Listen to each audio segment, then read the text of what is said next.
All right, Wilma. What have we learned about the Rockets from the recent stretch? That they're loaded with talent, young talent, in some cases spectacular talent. They are really well coached. They play well together. And when you look at Oklahoma City and Houston, as they develop these young players and play together and win, I'm just going to mention their roster. People don't know who's on Houston. I don't. They haven't seen Houston. I don't. Besides Şengün, you got a little bit last year. I thought he was the most improved player in the league last year. Amin Thompson goes for 33 and 9 last night, the game after a triple-double at Cleveland. Dylan Brooks, who was just a nuisance in Memphis, and last night went 10 for 15 from 3. You got Fred VanVleet, who wears a championship ring. You got Jalen Green, who's supposed to be their best player. He doesn't even have to be great every night for them to win.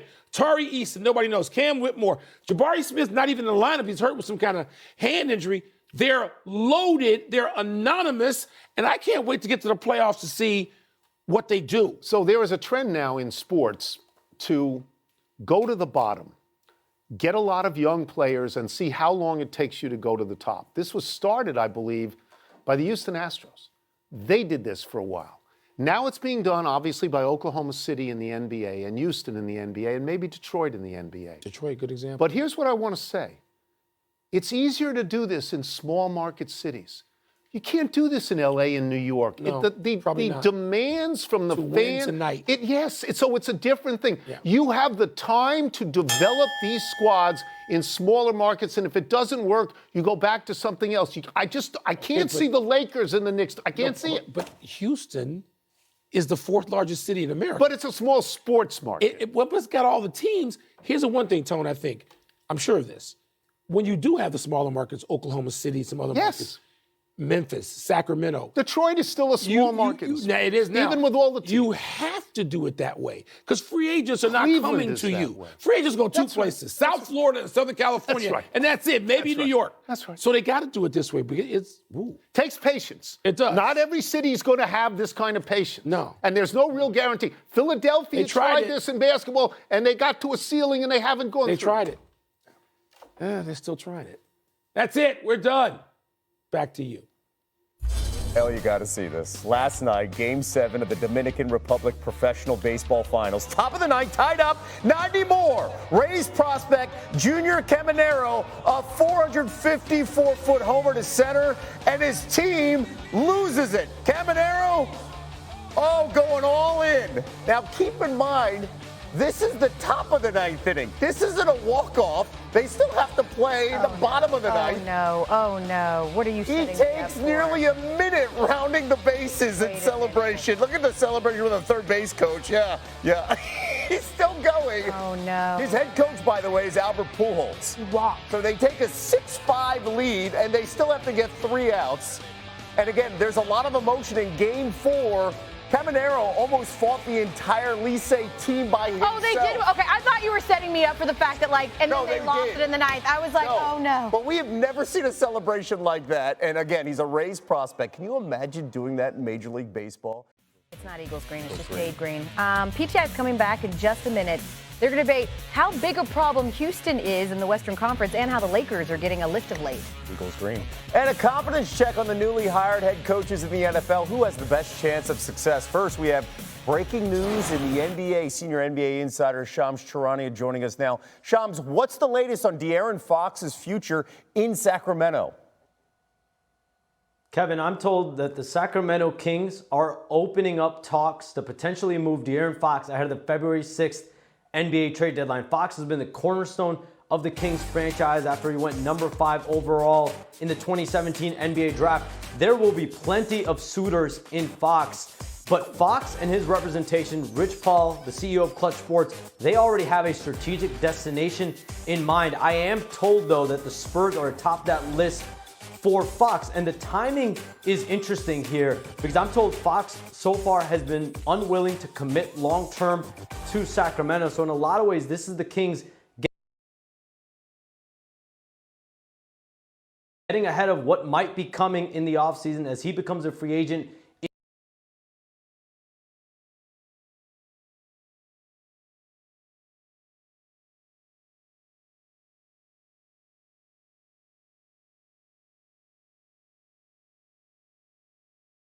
In 2026.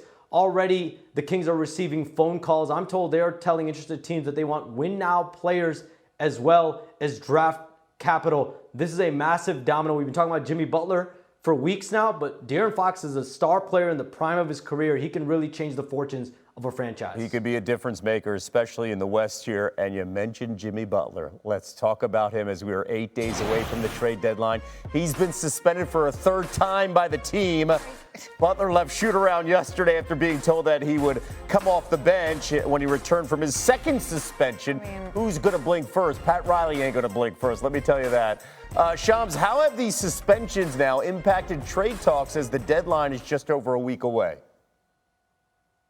Trade talks will continue to get more active. The Heat have already been in engaged conversations over the last several days with multiple teams. I'm told including the Phoenix Suns and the Golden State Warriors. The Heat are operating in the marketplace as a motivated team among interested teams, and they've been described in league circles as wanting shorter-term contracts, some draft assets as well. They have not yet received an offer that they're willing to move forward with, but we have a week and a half pretty much before the trade deadline.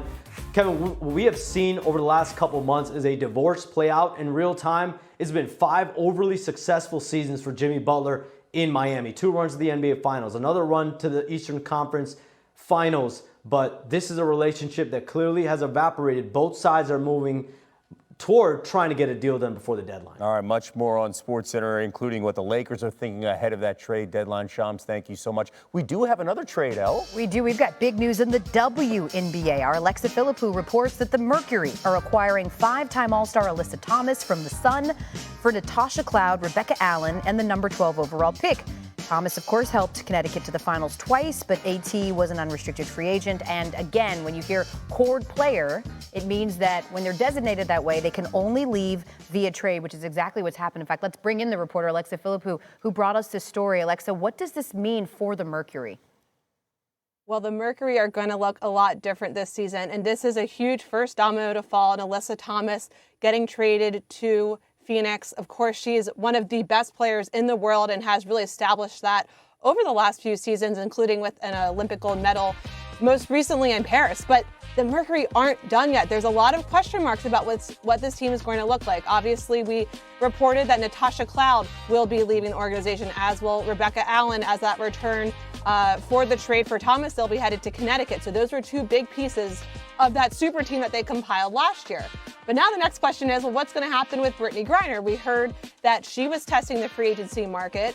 And so this could be a team that doesn't have Brittany Griner potentially next year. And then, of course, the question over Diana Taurasi. But I do think that if you're talking about Alyssa Thomas joining forces with Kalia Copper, I mean, those are 2 Olympians, 2 incredible players that this team is going to try and build around. This is a team that wants to try and compete for a championship. That was why Alyssa Thomas wanted to be in Phoenix. And this roster is not done, and we will have to see what sorts of moves they make moving forward. Makes a ton of sense for AT, for Natasha Cloud. She talked a lot last year about finally feeling like she found a home in Phoenix after spending her entire career in Washington and now joining a Sun team that's in flex. You mentioned that the dominoes are falling because they had the blockbuster trade on Sunday with Jewel Lloyd and Kelsey Plum. What are the next moves that are going to happen? I would be closely watching what happens with Brittany Griner. I know I mentioned that earlier, but that I think is the next domino to fall. There is going to be a big change, I think, in the WNBA potentially if she decides to move on from Phoenix. That was where she spent her first 11 seasons of her career. So I would be watching what happens with Brittany Griner.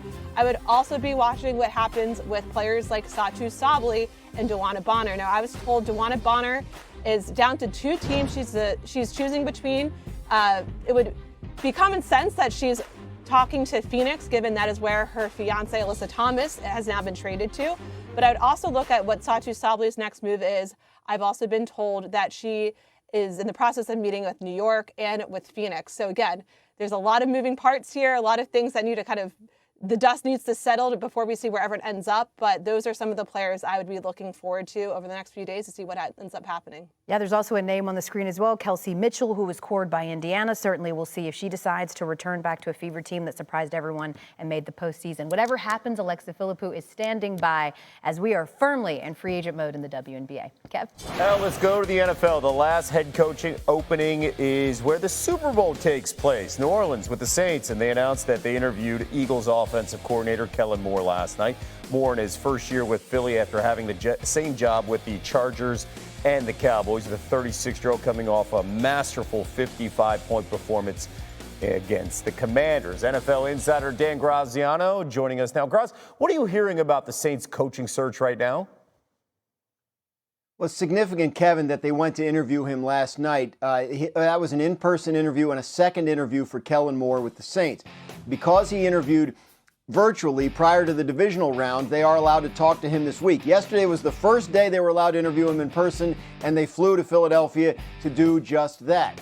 Now, if they wanted to hire him, that can't become official or be announced until after the Super Bowl, because Kellen Moore is coaching in the Super Bowl. So watch to see what happens the rest of the week. Do they bring in former Packers and Cowboys coach Mike McCarthy for an interview? Do they bring in other candidates? If you don't see them bring anybody else in person, you have a pretty strong clue where Kellen Moore ranks on their priority list. So right now, he would have to be considered a very strong favorite. Another offseason storyline features teams trying to find their quarterback. And let's start with the Jets. What's the buzz now that Aaron Glenn is the head coach? Well, Aaron Glenn made it clear in his introductory news conference that Aaron Rodgers' situation has to be addressed and pretty quickly. Aaron Rodgers has 1 year left on his contract. They have a $35 million option bonus that they have until week 1 of the regular season to exercise, but obviously they'll want a decision earlier than that. $49 million in dead money on this year's cap if he is cut, which is a lot, but not nearly as much as the Broncos took on their cap for cutting Russell Wilson, who ended up in Pittsburgh and is now going to be a free agent along with teammate Justin Fields. Pittsburgh brought in both of these guys, started both these guys last year, and they are now free agents. They have a decision to make on which one, if either, to bring back. And Justin Fields, the younger one, Russell Wilson, the guy who started the second part of the season after they benched Fields for him. So we'll see what the Steelers' decision is. If Russell Wilson is looking for another team, it is noteworthy that a former head coach of his, Pete Carroll, is now the head coach of the Las Vegas Raiders, who are going to be looking for a quarterback this offseason. It wasn't always rosy between the two in Seattle, but I have been told that they have mended fences and that could be an option for Russell Wilson if that's the way the Raiders decide to go. Raiders know they have to deal with this quarterback issue in the long term, but in case that solution doesn't present itself in a way that helps them in 2025, don't be surprised if you hear them connected with Russell Wilson. That would be really interesting. And you mentioned Wilson leaving potentially the Steelers. The Steelers have had 3 coaches in, the last 6 decades? Pete Carroll is the Raiders' 5th head coach since 2021. Not bad. Just keep that in mind here. Teams do things differently. Here. Stability is a key here in Vegas right now. Graz, thank you so much. Still to come on SportsCenter. Which newly hired head coach is in the best position to make waves in the NFL next season? Plus, how the Rockets' recent surge is establishing Houston as a legitimate contender for the West, the Western Conference standings. SportsCenter continues. Offensive efficiency. Thompson had a career-high 33 points last night, including the game winner. We're joined now by a 3-time NBA champ, Danny Green. I mean, Houston's been fantastic and have now rocketed to the top of conversation in the NBA. How legitimate, though, a contender do you think they are to win the West? I mean, they're here. You're not the team of, the future that people say it's going to take a couple of years. They are here.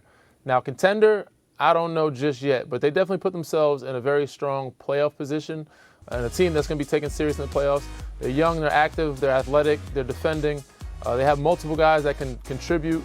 So they're definitely a team that has to be taken seriously, can't be taken lightly, but I think they're 1 piece away or 1 year away from being experienced enough to be in contention. Yeah, you mentioned 1 piece, and we just showed that, they've got the best record in the league since Amen Thompson became a starter a little bit earlier this month. Danny, what do you think his potential is?